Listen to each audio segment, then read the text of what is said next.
বৰ্তমান এতিয়া মই আছোঁ শোণিতপুৰ ডিষ্ট্ৰিক্টৰ ভালুপুং নিগমৰ এখন স্কুলত আৰু ইয়াত ছলাৰ ছিষ্টেম এটা ইনষ্টল কৰি থোৱা আছে, মানে দুটা ছিষ্টেমে আছে।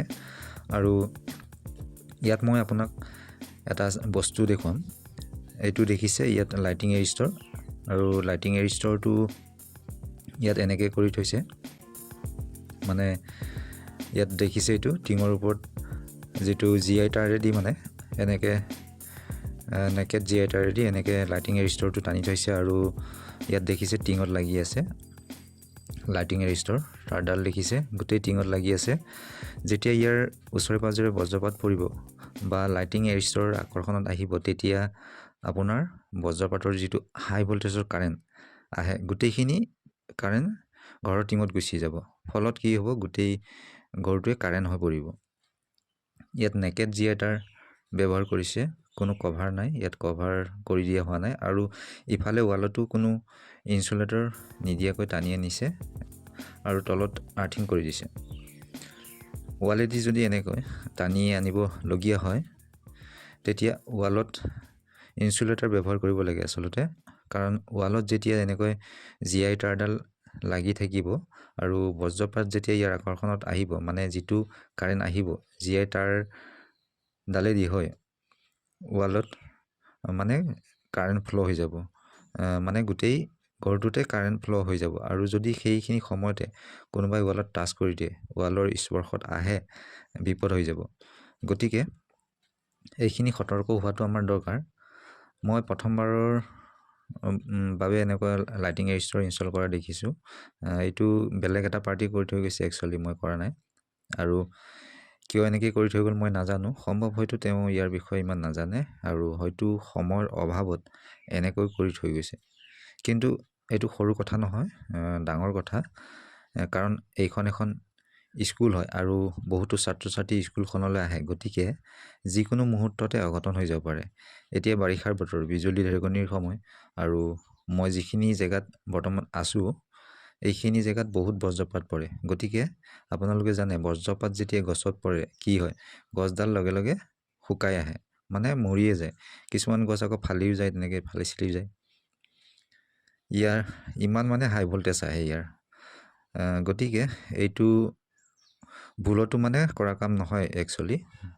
আপুনি যদি কেতিয়াবা ছলাৰ ছিষ্টেম ইনষ্টল কৰে বা কৰায়, এনেকুৱা ভুল যাতে কৰিব নিদিয়ে। আৰু সেইবাবে মই ভিডিঅ'টো প্ৰস্তুত কৰিলোঁ। আচলতে যেতিয়া আপোনাৰ 1 kilo 2 kilo solar system install কৰা থাকে, সেই ছলাৰ ছিষ্টেমটো বা ছলাৰ প্লেট কেইখন বজ্ৰপাত পৰি যাতে নষ্ট হ'ব নোৱাৰে, ছলাৰ কেইখনৰ সুৰক্ষাৰ বাবেহে মানে লাইটিং এৰিষ্টৰটো লগোৱা হয়, যিটো লাইটিনিং এৰিষ্টৰ বুলি কয়, সেইটো লগোৱা হয়। আৰু মই যিডাল আগৰ ইয়াৰ GI তাঁৰ আছিলে, GI তাঁৰেদি টানি থোৱা আছিলে লাইটিনিং এৰিষ্টৰটো, মই GI তাঁৰডাল ওলাই পেলাই নতুন ৱেৰ ইয়াত লগাই দিলোঁ, ইনষ্টল কৰি দিলোঁ। আৰু DC আৰ্থিং এটা কৰি দিছোঁ, যিটো ইয়াৰ DCDB বক্স আছিলে, মানে AGB বক্স, তাত আৰ্থিং দিয়া হোৱা নাছিলে, মই তাত আৰ্থিংটো কৰি দিছোঁ। আৰু ইয়াত দেখি আছে এনেকৈ মই 10 স্কুৱেৰ mm ৱেৰ ব্যৱহাৰ কৰিছোঁ, কপাৰ ৱেৰ। আৰু একচুৱেলি ইয়াত গ্ৰীণ কালাৰ হ'ব লাগিছিলে, কিন্তু মই গ্ৰীণ কালাৰ নোহোৱাৰ কাৰণে ব্লেক কালাৰ ৱেৰ ব্যৱহাৰ কৰিছোঁ আৰু এনেকৈ আৰ্থিং কৰি দিছোঁ ইয়াত। কাৰণ যিটো ছিষ্টেমত AGB বক্স আছে, যিটো ছলাৰৰ পৰা কানেকশ্যনখিনি তাত আহে, ইনপুট হয়, তাত এই DC আৰ্থিংটো দিয়া হোৱা নাছিলে, মই দি দিলোঁ। আৰু শেষত এনেকৈ বেলি ডুবিলে কাম কৰোঁতে।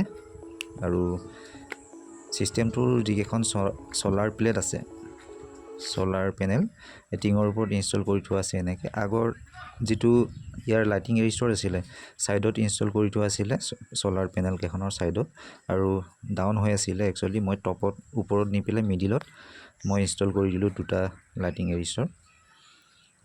একচুৱেলি টপত দিব লাগে, যিটো হয় টপত, ডাউনত হ'লে ইমান ঠিক নহয়। আৰু মই ইয়াৰ যিকেইটা লাইট আছে, মই এনেকৈ সন্ধিয়া সময়ত জ্বলাই চালোঁ, ধুনীয়া পোহৰ হৈছে, এনেকৈ দেখি আছে। ইফালে লাইট এটা আছে আৰু বেক চাইডে লাইট আছে। টোটেল মই ইয়াত 15টা লাইট দিছোঁ, এনেকৈ লাইট। আৰু ফেন আছে, ফেন 16খন আছে ইয়াত, 16খন ফেন ফিটিং কৰি দিয়া হৈছে। আৰু স্কুলখন ধুনীয়া পোহৰ হৈ গৈছে এতিয়া। আৰু মই যোনখিনি এৰিয়াত আছোঁ, ইয়াত অন মানে গ্ৰিডৰ ছাপ্লাই নাই, মানে গ্ৰিড ছাপ্লাই সুবিধা নাই। সেইকাৰণে ইয়াত অফ গ্ৰিড ছিষ্টেমত চ'লাৰটো ইনষ্টল কৰা হৈছে, যিটো আগৰ পাৰ্টি ইনষ্টল কৰি থৈ গৈছিলে। অফ গ্ৰিড ছিষ্টেমত ইনষ্টল কৰিছে। ইয়াৰ লগত 4টা বেটেৰী আছে, পেনেল আছে 3খন, আৰু এনেকৈ ছাইডত ফিল্ড আছে, ল'ৰাবিলাকে ফুটবল খেলি আছে।